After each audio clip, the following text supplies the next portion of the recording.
এত সুন্দর দৃশ্য শেষ কবে দেখেছিলেন মনে আছে কি? যদি মনে না থাকে তাহলে আমার এই ভিডিওটি দেখুন। শান্ত, স্নিগ্ধ, সুন্দর একটি গ্রাম।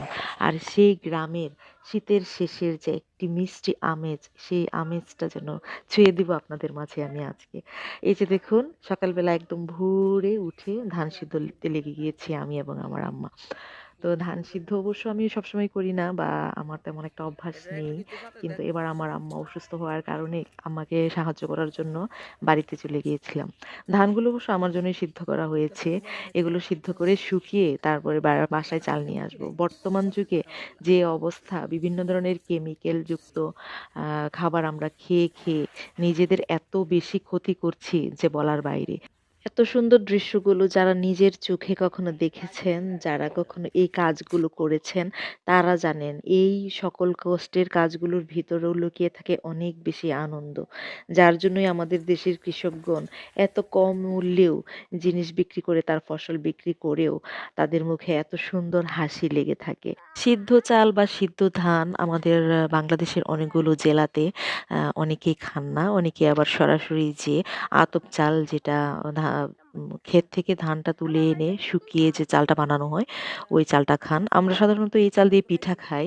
আর এই যে দেখেন কলাগুলো একদম গাছ পাকা কলা। এটা কিন্তু আমাদের বাগানের কলা। আমার আম্মা এই সকল বাগানগুলো পরিচর্যা করেন। অনেক পরিশ্রমী একজন মহিলা। আর আমি এবার বাড়িতে যাওয়ার পর আমার ছোট ভাই এসেছে। সে পর্তুগাল থাকে। তো তার অনেক ভালো লাগে বিভিন্ন ধরনের নদীর মাছ। তো আমি যাওয়ার আগে আম্মা বলছিল, "অনেক মাছ এনেছে। আমার অনেক খারাপ লাগছে, শরীরটা অনেক খারাপ। তুই আয়, এসে মাছ-টাছ কেটে গুছিয়ে ওকে রান্না করে খাওয়া।" তো মাছ কাটতে বসে গেলাম। সকাল, সকাল ধান সিদ্ধ করে রোদে দিয়ে এদিকে মাছ কাটলাম। মাছ কেটে রান্না করলাম। রান্না করে তারপর দুদিন থেকেছি আমি। দুদিনের ভিতর কিন্তু আমার চালগুলো, ধানগুলো শুকিয়ে গেছে এবং আমি মিলে পাঠিয়ে দিয়েছি ভাঙানোর জন্য। তো বিকেলবেলায় একটু ঘুরতে গেলাম আমার ছেলেকে নিয়ে। আম্মা বলছিল, "চল যাই।" এদিকে নদীর এরিয়াটার এই পাশে যতগুলো জায়গা আছে এগুলো সব আমার বাবা চাচাদের। তো এই পাশটা সম্ভবত আমাদের এক কাকার। তো অনেক বড়, বড় গাছ ছিল এখানে। গাছগুলো কিন্তু একদম কেটে ফেলা হয়েছে। মনটা খুব খারাপ হয়ে গেল এগুলো দেখে। আমার কেন যেন গাছ কাটা দেখলে অনেক বেশি মন খারাপ হয়ে যায়। তারপর একটু ঘোরাঘুরি করলাম, একটু মজা করলাম।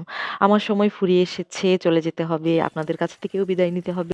সবাই সুস্থ থাকবেন, ভালো থাকবেন। যদি আমার ব্লগগুলো ভালো লেগে থাকে অবশ্যই পাশে থাকবেন আর অবশ্যই ভালোবাসা দিবেন। সবাই ভালো থাকুন। আসসালামু আলাইকুম।